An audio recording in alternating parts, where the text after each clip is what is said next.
ഈ പുലികളിയുടെ പുറകിലുള്ള കുറേ അധ്വാനം ഉണ്ട് കേട്ടോ. നമ്മൾ ഈ കാണുന്നത് പോലെ അത്ര എളുപ്പമല്ല ഈ സംഗതി. അല്ല, കാരണം വെച്ചാൽ നമ്മൾ ഇപ്പോൾ രാവിലെ 6 മണി മുതൽ ഒരു ഭക്ഷണമൊക്കെ കഴിക്കാതെ 6 മണി മുതൽ ഇവിടെ വന്ന് നിൽക്കുകയാണ്. ഇത് പെയിന്റ് എന്ന് പറയുന്നത് നമുക്കറിയാമല്ലോ, ശരീരത്തിൽ പിടിച്ചു കഴിഞ്ഞാൽ അത് ഉണങ്ങി പിടിച്ചതിന് ശേഷം അടുത്ത വരയ്ക്കുന്നതിന് ശേഷമാണ് അതൊരു ബേസ്മെന്റ് ഉണ്ടാക്കുന്നുണ്ട്. അത് കഴിഞ്ഞിട്ടാണ് ഇതിലേക്ക് വരയ്ക്കാൻ പോകുന്നത്. ആ വരച്ച് വരുമ്പോഴാണ് അതിൻ്റെ ഒരു സൗന്ദര്യം വരുന്നത്. ഇനി നമ്മൾ കുറച്ച് കഴിയുമ്പോൾ നമുക്ക് അടുത്ത ലൈവിലൊക്കെ വരുമ്പോൾ ആ ഒരു മേളവും കൂടെ കിട്ടുമ്പോൾ അതിനകത്ത് കുറച്ചുകൂടെ ഒരു ഓളമായിട്ട് തന്നെ നമുക്ക് തൃശ്ശൂരിൻ്റെ ഒരു പുലികളിയിലോട്ട് പോകാൻ പറ്റും. നമുക്ക് ഇനി കഴിഞ്ഞ പ്രാവശ്യമൊക്കെ വനിതകളൊക്കെ ഉണ്ടായിരുന്നു. അപ്പോൾ ഇപ്രാവശ്യം ഉണ്ടായിരുന്ന വനിതകളൊക്കെ ഇപ്പം പുലിവേഷം കെട്ടുന്നുണ്ട്. ഇഷ എന്ന് പറയുന്ന ഒരു കുട്ടി കഴിഞ്ഞ പ്രാവശ്യം കെട്ടിയിട്ടുണ്ടായിരുന്നു. ഇവിടെ നമ്മൾ നേരത്തെ മന്ത്രി പറഞ്ഞ പോലെ സസ്പെൻസുകൾ ഇങ്ങനെ ഒളിപ്പിച്ചു ഒരുപാടുണ്ട്. കാരണം സസ്പെൻസ് ഇനിയുള്ള നമുക്ക് പ്രധാനപ്പെട്ടതെന്ന് പറഞ്ഞാൽ ഫ്ലോട്ടുകളാണ്. ഓരോ മേളങ്ങളും ഫ്ലോട്ടുകളായിട്ട് വരുന്നതാണ്. നമുക്ക് ആ ഫ്ലോട്ടുകളുടെ കാര്യത്തിൽ ഈ പുലിമട പോലെ തന്നെ ഒരു കേന്ദ്രത്തിൽ നമ്മൾ ഈ ഫ്ലോട്ടൊക്കെ ഇങ്ങനെ നടന്നു വരുന്നുണ്ട്. അപ്പോൾ ആ ഫ്ലോട്ട് ഓരോന്നും സസ്പെൻസാണ്. അതിൻ്റെ കണ്ടു കഴിഞ്ഞാൽ നമുക്ക് വളരെ വിട്ടാണ് ഈ റോഡ് നിറഞ്ഞ് ഇങ്ങനെ പോകുന്ന ഓരോ ഫ്ലോട്ടുകൾ. നമുക്ക് അങ്ങോട്ട് പോകാം. ഞങ്ങൾ വേറൊരു പുലിനെ കാണാൻ വേണ്ടിയിട്ട് പോവുകയാണ്. ഇവിടെ ഒരുപാട് ആളുകൾ ഇങ്ങനെ നിൽക്കുന്നതുകൊണ്ട് നമ്മൾ അതിൻ്റെ ഇടയിൽ കൂടെയൊക്കെ കയറി വേണം അതൊക്കെ ഇങ്ങനെ പോകാൻ. ഇത് കണ്ടോ, ഇവിടെ നമ്മുടെ ദൃശ്യങ്ങളിൽ നോക്കൂ, ഒരു പുലിയുടെ പുറത്ത് പുള്ളി കുത്തുന്നത് നമുക്കിവിടെ കാണാൻ വേണ്ടി കഴിയുന്നുണ്ട്. അതാണ് ഇപ്പോൾ ദൃശ്യങ്ങളിൽ നമുക്ക് കാണാൻ കഴിയുന്നത്. ഭയങ്കര അതെ അതെ, ബാക്ക് ഡിസൈനിങ് ആണ് ഇത് ചെയ്തുകൊണ്ടിരിക്കുന്നത്. ചേട്ടാ ഉഷാറല്ലേ? എന്താ പേരെന്താ? പ്രജോഷ്. എത്ര കൊല്ലമായി പുലിവേഷം കെട്ടുന്നത്? ആദ്യമായിട്ടാ? എങ്ങനെയുണ്ട് കെട്ടിയിട്ട്? ഒരു പുലിയുടെ ഫീൽ വരുന്നുണ്ടാ? എപ്പോ തുടങ്ങിയതാ മേക്കപ്പ്? ഫസ്റ്റ് ഇട്ട് തുടങ്ങിയതാ. ഇപ്പൊ തുടങ്ങിയതാ, കുറച്ച് 1-2 മണിക്കൂറായി. ഇതിപ്പോ എത്ര നാളായി തയ്യാറെടുപ്പുണ്ടായിരുന്നു? ഇല്ല, അതെ. അപ്പൊ പ്രജോഷാണ് നല്ലൊരു വലിയ പുലി, നല്ല ലക്ഷണവത്ത പുലി എന്നൊക്കെ പറയുന്നത്. ലക്ഷണവത്ത പുലിയെ നമ്മളിപ്പോ നമ്മളെ എന്താ പേര്? മൈക്ക് കൊടുത്തോ? വിഷ്ണു. നമ്മൾ ലക്ഷണമൊത്ത് എടുക്കാനായിട്ട് എന്തെങ്കിലുമൊക്കെ കായിക അധ്വാനം ഉണ്ടോ?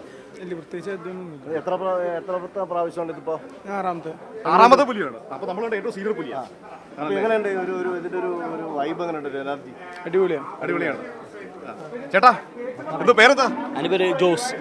ചേട്ടൻ എത്ര നാളായി ഇത് തുടങ്ങിയിട്ട് നമ്മൾ പുലികളെ ഒരുക്കാൻ തുടങ്ങിയിട്ട്? 42 കൊല്ലമായി. 42 കൊല്ലം. ഇതിന്റെ ഒരു കലാവിരുത് എങ്ങനെയാ ചേട്ടാ? കാരണം പേപ്പറിലൊക്കെ വരയ്ക്കുന്നത് നമ്മൾ കണ്ടു, പക്ഷെ മനുഷ്യന്റെ ശരീരത്തിൽ ഇങ്ങനെ ഒരു പുലിയെ കൊത്തുക എന്ന് പറയുമ്പോൾ മനുഷ്യന്റെ ശരീരത്തിൽ വരയ്ക്കാനായിട്ട് പ്രത്യേകമായിട്ട് കുറച്ച് കൊല്ലം നമ്മൾ പരിശീലിച്ചാൽ മാത്രമേ പറ്റുള്ളൂ. അതിന് പ്രത്യേക പ്രാക്ടീസ് വേണം. എന്നാലും അത് വരയ്ക്കാൻ പറ്റുള്ളൂ. അല്ലെങ്കിൽ നമ്മളിവിടെ ഒരു ഫ്ലാറ്റായ സ്ഥലത്ത് വരയ്ക്കുന്ന ആ പെർഫെക്ഷൻ ഇവിടെ കിട്ടണമെങ്കിൽ നമുക്ക് അതിന്റെ ആ ശരീരത്തിൽ കാണുമ്പോൾ നമുക്ക് ഒരു പുലിയുണ്ട്, ആ പുലിയിലേക്ക് കളർ വെച്ച് കൊടുത്താൽ മതി. എന്തായാലും അവിടെ തിളങ്ങുള്ളൂ. അതാ ആ രൂപത്തുമ്പോ നമ്മള് പല്ലും നോക്കി നാക്കും കണ്ണൊക്കെ വരച്ചു കഴിഞ്ഞാൽ പുലിയായിട്ട് വരും. പ്രത്യേക കളർ കോർഡിനേഷൻ, കളർ രൂപീകരണം അങ്ങനെയൊക്കെ ഉണ്ടോ? കളറ് നമ്മള് അരച്ചുണ്ടാക്കണ പെയിന്റ് അല്ലേ, ഇതിനു വേണ്ടിട്ട് നമ്മള് പെയിന്റ് പൊടി വാങ്ങും. എന്താ അത് സിങ്ക് ഓക്സൈഡ്, അതും വാർണിഷിൽ അരച്ച് നല്ലൊരു കുഴമ്പ് രൂപത്തിലാക്കിയിട്ട് വരയ്ക്കാൻ പാകത്തിനാക്കി എടുക്കും. എന്നിട്ട് അതാണ് നമ്മൾ വരയ്ക്കാൻ ഉപയോഗിക്കുന്നത്. പ്രത്യേകിച്ച് നമ്മൾ നാടൻ പുലികൾ, പിന്നെ ഫ്ലവറസെന്റ് കളറുകൾ വേറെ ഉണ്ട്. ലാസ്റ്റ് വരും. ജോസേട്ടൻ എത്ര കൊല്ലമായി പുലി വരയ്ക്കാൻ തുടങ്ങിയിട്ട്? 42 കൊല്ലം. 42? ഒന്ന് എണിച്ചെന്ന് ആദരിക്കട്ടെ. 42 കൊല്ലമായിട്ട് പുലിയെ വരയ്ക്കുന്ന ഒരു പുലിയാണ് ഈ നിൽക്കുന്നത് കേട്ടോ. ചില്ലറ കക്ഷിയല്ല. 42 കൊല്ലം. ഒന്ന് ഓർത്ത് നോക്ക്. ഇവിടെ ഈ 42 കൊല്ലത്തിനിടയിൽ ഉണ്ടായ മാറ്റം എന്താ?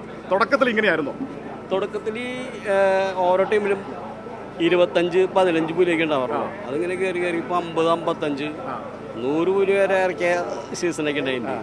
അപ്പം അങ്ങനെ പിന്നെ അതിന് ഡെവലപ്മെന്റ് ജനങ്ങൾ കൂടുതൽ ആകർഷിച്ചു വരുന്നു. പണ്ടത്തെ മാതിരി ഉള്ളൊരു അവഗണന ഉണ്ടായിരുന്നു പണ്ട്. അപ്പം അതില്ല, ആവേശമായി പുലികളി. എല്ലാവരും അത് ഏറ്റെടുത്തു, ജനങ്ങൾ മുഴുവൻ. എത്ര പുലിയെ വരയ്ക്കും ഇത്തവണ? ഞാനൊരു 15-20 വരയ്ക്കാൻ പറ്റുള്ളൂ. 15 പുലിയെ പിടിക്കും എല്ലാ വർഷവും? അങ്ങനെയാണോ ഒരു കണക്ക്? എല്ലാ വർഷവും ചില സമയത്ത് 20 ആണല്ലേ? അത് ചിലപ്പോൾ നമുക്ക് ടൈറ്റ് ഉണ്ടാവും, ആർട്ടിസ്റ്റുകൾക്ക് ടൈറ്റ് ഉണ്ടാവും. അപ്പോൾ നമ്മൾ അതിനെ എണ്ണം കൂടുന്ന രീതിയിലുള്ള വരയ്ക്കും. അപ്പം 42 വർഷത്തെ എക്സ്പീരിയൻസ് അടിച്ചു പൊളിക്കട്ടാ. അപ്പം നല്ലൊരു ഗംഭീര പുലിയെ മരിച്ച് 42 കൊല്ലത്തെ എക്സ്പീരിയൻസ് ആണ് ജോസേട്ടൻ നമ്മളോട് പങ്കുവെച്ച്. ഇനി നമുക്ക് ഇവിടെ നമ്മളൊരു ജൂനിയർ ആർട്ടിസ്റ്റ് കൂടെ ഫിലിമിലൊക്കെ ചെയ്യുന്ന നമ്മളൊരു കലാകാരനുണ്ട്. നമുക്ക് അദ്ദേഹത്തെ കൂടെ ഒന്ന് പരിചയപ്പെടാം. നമ്മള് ജൂനിയർ ആർട്ടിസ്റ്റ് ആണ്. നമ്മള് ഇപ്പൊ നല്ല വേഷങ്ങളൊക്കെ ഇപ്പൊ ലാസ്റ്റ് ചെയ്ത പെരുമാനിയാണ്. എന്റെ പേര് ഉണ്ണിക്കണ്ണൻ മംഗളുടെ അമ്മയാണ്. പുലി വേഷം കിട്ടിയിട്ട് എത്ര കാലമായി? പുലിവേഷത് 5ാമത്തേതാണ്. ഇപ്പോൾ പ്രസാദേട്ടൻ വന്ന് വിളിച്ചാണ് ഒരു 3-4 മാസം മുന്നേ. അന്ന് വർക്ക് കുറവായിരുന്നു.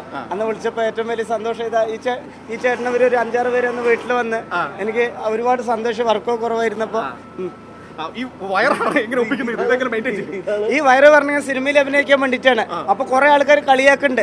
അപ്പൊ ഇത് എന്ത് പറഞ്ഞാലും നമ്മുടെ ജീവിതത്തിൽ ഒരു കഷ്ടമാണ്. കളിയാക്കേണ്ട ഒരു മാർഗം. അപ്പൊ ഇത് സിനിമയിൽ അഭിനയിക്കാൻ വേണ്ടിട്ട് ഇങ്ങനെ വെച്ചിരിക്കാം. ഞാൻ ഇപ്പൊ വലിയ വലിയ പടങ്ങളിൽ കുഞ്ഞു വേഷം ചെയ്യുന്നുണ്ട്. ഇനി എനിക്ക് വിജയ് സാറിന്റെ കൂടെയും കൂടെ അഭിനയിക്കേണ്ട ആഗ്രഹമുണ്ട്. അതാണ് അത് ട്രൈ ചെയ്തുകൊണ്ടിരിക്കുകയാണ്.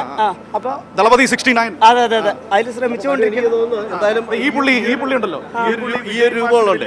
ഞാൻ വിജയ് ഫാൻസിന്റെ ഒരാളാണ് കേട്ടോ. അപ്പൊ എന്തെങ്കിലും ഒരു ഹെൽപ്പ് ചെയ്യാൻ തീർച്ചയായും പിന്നെ വരികയാണെങ്കിൽ എന്തായാലും ഇതിപ്പോൾ നമ്മളിത് കാണുമ്പോൾ തന്നെ നമ്മളെ ഫേസ്ബുക്ക് പേജിലും യൂട്യൂബ് പേജിലും ഒക്കെ കാണും. അപ്പോൾ എന്തായാലും അതനുസരിച്ച് എന്തായാലും ഒരു അവസരം ഉണ്ടാവട്ടെ എന്ന് ഞാനും കൂടെ ഒന്ന് സപ്പോർട്ട് ചെയ്തുതരാം. പക്ഷേ ഇതിനകത്ത് ഇത്രയും പറഞ്ഞല്ലോ, നേരത്തെ പറഞ്ഞ കളിയാക്കല ഇതൊന്നും നമുക്ക് പ്രശ്നമല്ല. നമ്മൾ കലാകാരനാണ്. അപ്പോൾ നമ്മുടെ കലാവാസന നമ്മൾ മറ്റുള്ളവർക്ക് മുമ്പിൽ കാണിക്കുക എന്നുള്ളതാണ്. അപ്പോൾ ഇതിനകത്ത് പ്രത്യേകിച്ച് എന്തെങ്കിലുമൊക്കെ കാര്യങ്ങൾ ചെയ്യേണ്ടി വരുമോ? നമ്മൾ ഇത് ഇങ്ങനെ നമ്മൾ കുലുക്കി നിൽക്കണ്ടേ? ഒന്ന് തിരിഞ്ഞു കുലുക്കിക്കോ. അങ്ങോട്ടേക്ക് കാണാം. ഇനി താഴെ കൂടെ വന്നു കഴിഞ്ഞാലുണ്ടല്ലോ പൊളിക്കും. വേണ്ട ഇനി അരമണിയുണ്ട്. അരമണി അടിപൊളിയാ. അപ്പോഴും പിന്നെ നമ്മുടെ പുലിയുടെ കാലും ഒക്കെ കൂടെ വരുമ്പോഴേക്കും പോലെ. അപ്പോഴേ ഈ പിന്നെ ഒരു തൃശ്ശൂരിൻ്റെ ഇപ്പോഴേ ഒരു എനർജി നിൽക്കുന്ന ഒരു പുലി ഞാൻ ഇപ്പോൾ കണ്ടത് നമ്മുടെ പുള്ളിയാ. കാരണം വെച്ച് കഴിഞ്ഞാൽ ഇത്രയും എനർജി ഇപ്പോഴേ തുടങ്ങിയാൽ വൈകിട്ട് നമുക്ക് ഈ പുലി അങ്ങോട്ട് കയറുന്ന ഒരു 5 മണി കഴിയും. 5 മണി കഴിഞ്ഞ് കഴിഞ്ഞ് കഴിഞ്ഞാൽ പിന്നെ പുള്ളി നിങ്ങൾ വേറെ ലോകത്തിലാണ്. ആ പൊളിച്ച് അപ്പൊ നമ്മൾ എങ്ങനെ നമുക്ക് ഒരു വൈബ് അങ്ങോട്ട് കൊടുക്കുന്നത് എങ്ങനെ? വൈബൊക്കെ നമ്മുടെ സമയമാകുമ്പോൾ ദൈവവും നമ്മുടെ എനർജി നമുക്ക് അടിപൊളിയാക്കും. നമ്മളൊരു സാധനം വേണം, ആഗ്രഹിച്ച ദൈവം തരും, പ്രകൃതിയും തരും.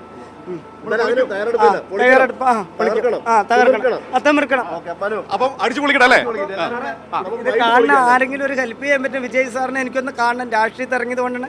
അപ്പോൾ എനിക്ക് മലയാളം തമിഴ് മാത്രമേ അറിയുള്ളൂ. മറ്റുള്ള സിനിമയിൽ എനിക്ക് അഭിനയിക്കണം. ഇത് കാണുന്ന ഡയറക്ടർ, സംവിധായകന്മാർ, നടീനടന്മാർ, പ്രൊഡക്ഷൻ കൺട്രോളർ ആർക്കും തന്നെ ഒരു ദേഷ്യം വേണ്ട. അപ്പോൾ ഇത് കാണുന്ന അവർക്ക് എനിക്കൊരു വേഷം തരിക. എനിക്ക് വിജയ് സാറിന് കാണുന്നതാണ്. അപ്പോൾ ഇത് കാണുന്നവർ എന്നെ ഒന്ന് ഹെൽപ്പ് ചെയ്യാം. തീർച്ചയായിട്ടും. അപ്പോൾ ആ ആഗ്രഹം വിജയ് സാറിനോട് കൊഞ്ചം തമിഴിലങ്ങ് விஜய் சார், நான் உன்னிக்கண்ண கேரளா உம்மா எனக்கு உங்களை பார்க்கணும்னு ஆசையாக இருக்குது சார். நான் கேரளாவில் நான் உங்கள் ஃபோட்டோவில் தூக்கி இதெல்லாம் வந்து கோட்டு படுத்து கேக்கு முறிச்ச தமிழ் சென்னையிலெல்லாம் வந்து நிறைய பேருக்கு சாப்பாடொക്കെ கொடுத்தேன். இந்த முடியும் தாடியெல்லாம் வளர்த்துன்னு உங்கள் கூட படம் நடிக்கிறதுக்கு சார் எனக்கு ஒரு உதவி வேணும் சார். உங்களை இன்னும் பார்க்கணும். எனக்கு உங்கள் முன்னாடி வந்து வந்தேன் இன்னும் உங்களை இன்னும் பார்க்கறதுக்கான 6-8 வருஷமாயிட்டு இந்த முடியெல்லாம் வளர்த்திட்டு இருக்கேன். உங்களை இன்னும் பார்க்கணுன்னு ஒரு தம்பி வரும் நினச்ச உதவி வேணுன்னு உங்கள் வீட்டுக்கு முன்னாடியெல்லாம் வந்து நின்று எலெக்ஷன் அன்னைக்கு வந்தேன். ஜூலை 3க்கு குழந்தைகளுக்கு ட்ரோஃபி கொடுக்கணும் அன்னைக்கு வந்தேன். திருவனந்தபுரத்துக்கு வந்த தூக்கம் இல்லாமல் வீட்டில் இருந்து சப்பாத்தி எடுத்துட்டு நன்றி வணக்கம். நிஜமா சான்ஸே கிடைக்கும். அதனா நிஜமா சான்ஸ் கிடைச்சு இதென்ன நீ கவலைப்பட வேண்டாம். நான் ஹெல்ப் கண்டிப்பா ஹெல்ப் பண்ணேன் உங்களுக்கு. இந்த மாதிரி ஒரு சான்ஸ் நம்ம விஜய் புதுசா வர்ற படத்துல சான்ஸ் கிடைக்கும். நம்ம எல்லாம் ஹெல்ப் பண்ணேன். அப்ப நீ என்ன ഡയലോഗ് ഒന്നും തേവയില്ല. എനിക്ക് അവർ സ്ക്രീനിൽ പിന്നാടി നിന്നാ പോയി സാർ. ശരി അത് മാത്രം മതി. അപ്പൊ അത്രയൊരു ആവേശമാണ്. കാരണം എന്താ വെച്ചാല് എന്തായാലും ഫേസ്ബുക്കിൽ അല്ലെങ്കിൽ നമ്മളെ കയ്യിൽ നമ്മളെ യൂട്യൂബിലൊക്കെ കാണുകയാണെങ്കിൽ കോൾ അടിച്ചു അല്ലേ? തീർച്ചയായും. അപ്പൊ വൈകിട്ടും കൂടെ ഒന്ന് വൈബായിട്ട് വന്നോളൂ.